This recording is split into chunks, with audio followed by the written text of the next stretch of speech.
Hey turtle nerds, welcome back to Transition Glasses. In today's video, I forgot we just got this door did, so now done, close on its own. In today's video, something really fun is going on. It's been a little warm the past couple days, maybe in the 50s, 60s and whatnot, 40s at night, but that's slowly been bringing the water temperature up in the pond. Today, it is 70 degrees, and I started seeing some of the normal players, as I like to call them, come out. Some of the spotless ornate terrapins crush, but dragon fruit is up and active. A lot of the other terrapins are up and active. Springtime is here. Let's go take a look. So much like my little spotted turtle here, I used to think that the terrapins would come up on warm days and bask. If it's 40 degrees, 40 degrees, 40 degrees, super cold, this spotted turtle will be down here, and then on one 70-degree day, he will come out and start basking. Sorry, buddy, I'll leave you alone. The terrapins, I thought, would do that, but they don't. They prefer to stay down in brumation. They prefer to stay asleep. Oh my God, there they are. There's the train! The terrapins try to stay asleep for longer periods of time, I guess because they want more consistent, stable brumation. But Bean is here. I just saw Beef.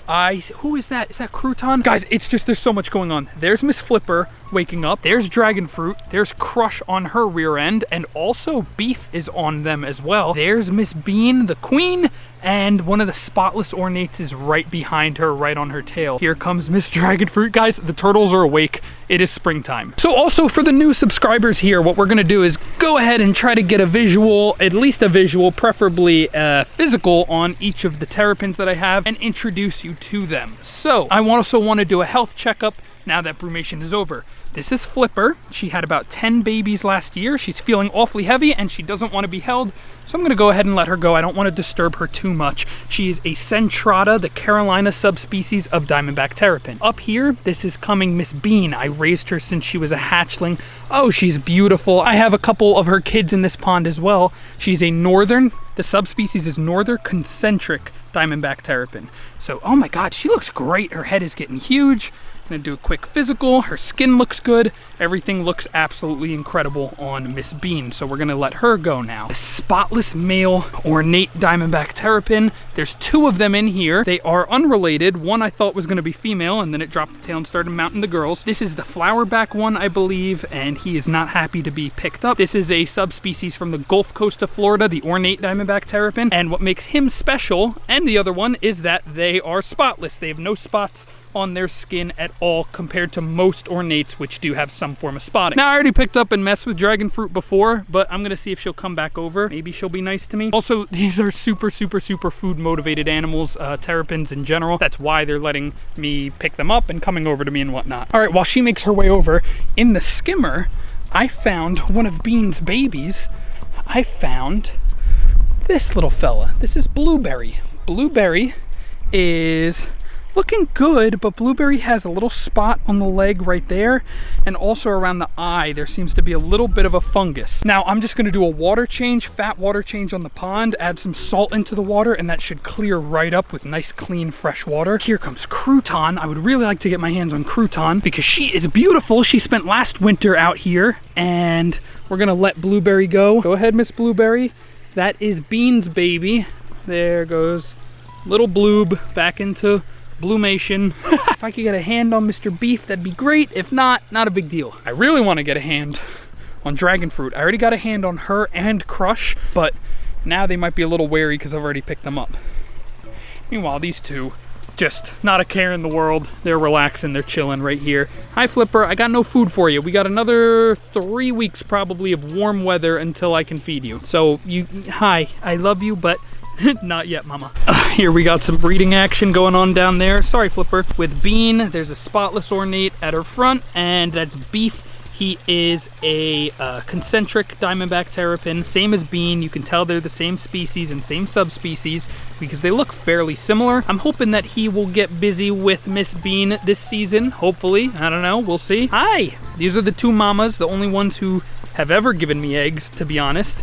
Hoping Dragon Fruit will follow suit, but we'll see. There's no real rush. If she doesn't, she doesn't. As long as she's happy, comfortable, eating, content in this pond, it's all good. There she is over by the bubbler. Come here, girl. If you guys are wondering why I don't just like scoop up the terrapins with a net, it's because I don't want to Actually, I don't want to betray their trust. In a weird way, these terrapins, they trust me. They trust that I will give them food, and they trust that I won't hurt them. So of course, they're always still a little bit wary of me, but you see she's not happy with some foreign camera being in her face, so she's dipping. Miss Flipper's out of here. However, I don't want to, when I pick them up, I betray their trust enough, which makes it less likely that they'll come over next time. However, they're so food motivated, usually they'll be back. However, with the younger ones, they're way more skittish, and so I try not to pick them up with a net, just because they're harder to build trust with, I find, when they're younger. So here's Miss Dragonfruit. She's a monster at about 9 inches. Oh no, Crush, come back. Come see your girlfriend.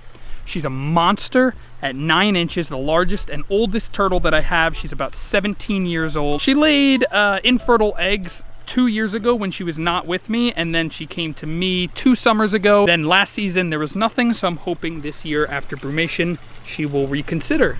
Mr. Crush is down there. Oh, also she's a northern concentric, just like Bean. So we're gonna send her on her way, and hopefully she sticks around. And Mr. Crush, come up here, buddy. Come on, Crush. Crush is a very, very, very special animal to me, so I would love to show him off to you guys. Here's what I try to do. I try to give them the cue. I try to wiggle my finger, let them know, hey, it's food time. Well, theoretically, even though there's no food. He's definitely gonna come over and get on dragon fruit. Yup. Oh, just out of reach down there. All right, here they come, here they come.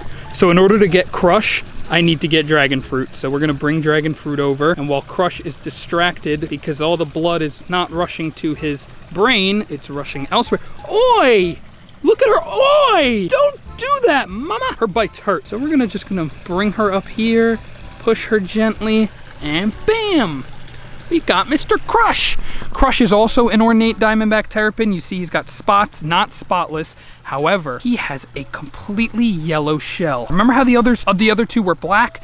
This is called flowerback, where they're completely yellow in their shell. This is an extreme example. Normally they just have a little bit. I have another flowerback female in here somewhere. I was seeing her a little bit ago. Hi, Miss Bean. Yeah. However, she's gonna be difficult to get my hands on because she's a fairly recent addition. So we're gonna let Mr. Crush go, but that is one of my favorite turtles in this pond. Not that I pick favorites, but I pick favorites. I have a feeling that's gonna be everyone we can realistically get our hands on. I'm happy I got to see the 3 girls, the ornate diamondback terrapins, because they're from the Gulf Coast of Florida and they just ate up a South Carolina winter, which is fantastic. There's also that flowerback female ornate somewhere in here, like I was mentioning, but I saw her swimming around. I got my hands on her like a month ago, so I'm not too worried about her. I am so surprised that everyone's up and out. This is kind of insane. I expected them to be asleep for at least, another couple weeks till it really warmed up, but 70 degrees, folks. I guess that's enough for these critters. Also, the pond water's all foamy because I added some medication for the koi. So yeah,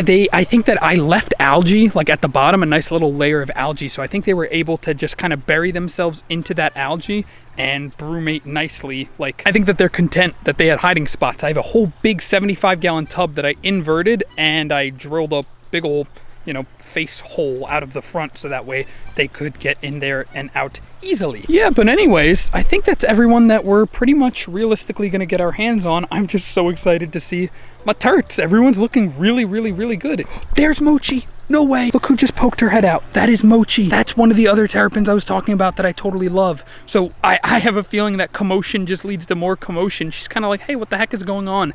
I raised her and Crouton since they were babies. Oh my God, I love them so much. Oh, here she comes.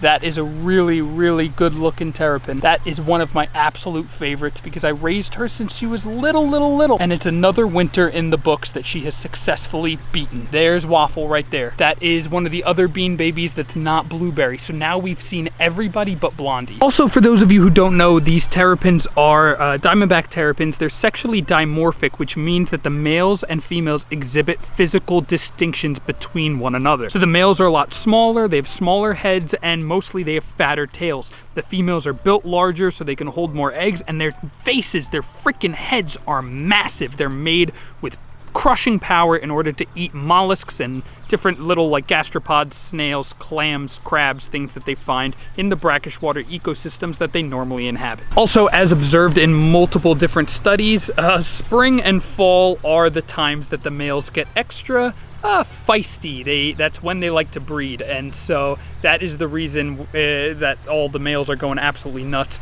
There is one of the spotless ornates trying to mount a male concentric. That's the type of stuff that goes on here, folks. Crazy stuff. We support all turtles, no matter who they choose to try to breed with. So folks, if you like what I have going on here and you want to see the inevitable egg laying season and baby turtles that are soon to come, please consider subscribing in the bottom right hand corner. If you want to go the extra step to support me and the channel and whatnot and help me feed my kids and keep me going, please consider hitting the link right up over here, heading over to my Patreon. Over there you get direct access to me. You can ask me questions. I have baby turtles when I have them for sale, which is gonna be this season. And also I'm gonna start doing weekly Q&As. So ask me a question, I will answer it on video for you guys. I'm going to compile them all into a bonus video that I'll release every Sunday at the end of the week. No, every Saturday.